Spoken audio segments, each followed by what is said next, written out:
Hello everyone, welcome to How to Tuts.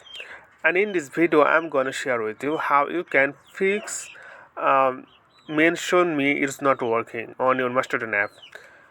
Okay, so sometimes people mention you on their post or comment or anything on in your ID, but you are not able to get notification from them.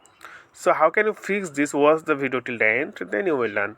So here you can see the Mastodon social app. So click on your Mastodon app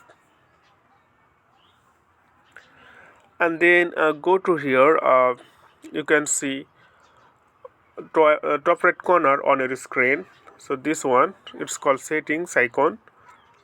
So click on this and scroll down a little bit. Then here you can see the option under the notify me when anyone. So you need to click mention me, this one. So it's turned off now, that's why you are not get any notification when someone mention you on their post. So simply click on the circle, then it will be turn it on.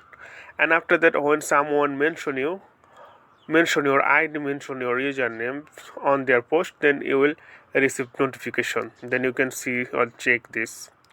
Okay friend, today is no more, and please consider to subscribe my channel, and thank you for watching this tutorial.